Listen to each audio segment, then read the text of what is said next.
గత కొన్ని రోజులుగా ఇండియా అంతటా రామ్ చరణ్ గురించే చర్చ నడిచింది.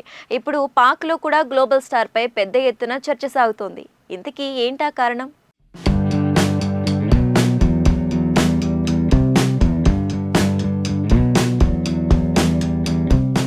ట్రిపుల్ ఆర్ సినిమాతో దర్శకుడు రాజమౌళి వలన రామ్ చరణ్ కు పాన్ ఇండియా లెవెల్లో మంచి గుర్తింపు వచ్చింది. ఇప్పుడు రామ్ చరణ్ పేరు ప్రపంచవ్యాప్తంగా వినిపిస్తోంది. ట్రిపుల్ ఆర్ సినిమాలో రామ్ చరణ్ రామరాజు పాత్రలో ఎంతో అద్భుతంగా నటించారు. ఒక రకంగా ట్రిపుల్ ఆర్ సినిమాకు ముందు కనిపించిన రామ్ చరణ్ వేరు, ట్రిపుల్ ఆర్ సినిమా తర్వాత కనిపించే రామ్ చరణ్ వేరు అని చెప్పి తీరాలి. ఇక ఇప్పుడు రామ్ చరణ్ గేమ్ చేంజర్ సినిమాతో బిజీగా ఉన్న సంగతి తెలిసిందే. అయితే ఇప్పుడు ఈ సినిమాలో రామ్ చరణ్ క్యారెక్టర్ గురించి పాకిస్తాన్ మీడియాలో సైతం వినిపిస్తున్నాయి. చర్చలు కూడా జరుగుతున్నాయి. ప్రస్తుతం దీనికి సంబంధించిన వీడియో ఒకటి సామాజిక మాధ్యమాలలో వైరల్ అవుతోంది.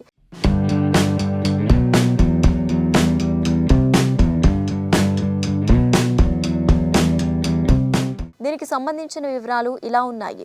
ట్రిపుల్ ఆర్ సినిమాలో రామ్ చరణ్ రామరాజు పాత్రలో కనిపించిన సంగతి తెలిసిందే. ముఖ్యంగా ఈ సినిమాలో రామ్ చరణ్ ఎంట్రీ సీన్ అందరికీ గూస్ బంప్స్ తెప్పించాయని చెప్పి తీరాలి. వేల మంది జనాల మధ్యలోకి దూకి రామ్ చరణ్ చేసే ఫైట్స్, యాక్షన్ సీన్స్ వేరే లెవెల్లో ఉంటాయి.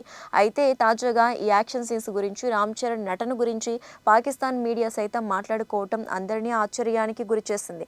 తాజాగా పాకిస్తాన్కి చెందిన ఓ ప్రముఖ ఎంటర్టైన్మెంట్ ఛానల్లో ఈ యాక్షన్ సీక్వెన్స్ గురించి స్పెషల్గా చర్చించుకున్నారు. ట్రిపుల్ ఆర్లో రామరాజు పాత్ర పోషించిన రామ్ చరణ్ వేల మంది మధ్యలోకి దూరి మరీ ఫైట్ చేసి మళ్ళీ తిరిగి వచ్చి అదే పొజిషన్లో నిలబడే సీన్ మైండ్ బ్లోయింగ్ అనిపించింది అంటూ చెప్పుకొచ్చారు.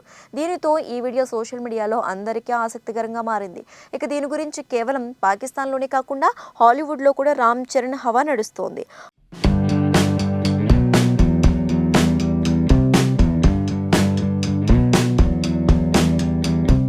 హాలీవుడ్లో కూడా ఈ సీన్కి సంబంధించిన వీడియో షేర్ చేస్తూ ప్రాజెక్ట్లో ఒక పాత్ర కోసం రామ్ చరణ్ లాంటి నటుడు కావాలి అంటూ హాలీవుడ్కి చెందిన ఓ ప్రముఖ కాస్టింగ్ సైట్ ప్రకటన ఇచ్చింది.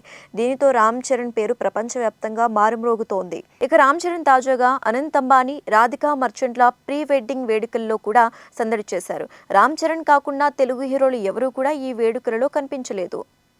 దీనితో అందరికీ కొత్త ప్రశ్నలు పుట్టుకొచ్చాయి. తెలుగు హీరోలు ఎవరికి ఇన్విటేషన్ రాలేదా, లేదా ఇన్విటేషన్ వచ్చినా రామ్ చరణ్ మాత్రమే అనంత్ అంబానీ పెళ్లికి వెళ్లారా అనే డిస్కషన్ మొదలైంది. ఇక రామ్ చరణ్ సినిమాల విషయానికి వస్తే ప్రస్తుతం గేమ్ చేంజర్తో బిజీగా ఉన్నారు. ఈ సినిమా మీద అందరికీ భారీ ఎక్స్పెక్టేషన్స్ నెలకొన్నాయి. ఇక ఈ సినిమా పూర్తయిన తర్వాత బుచ్చిబాబు సనా దర్శకత్వంలో ఓ చిత్రాన్ని చేయబోతున్నారు.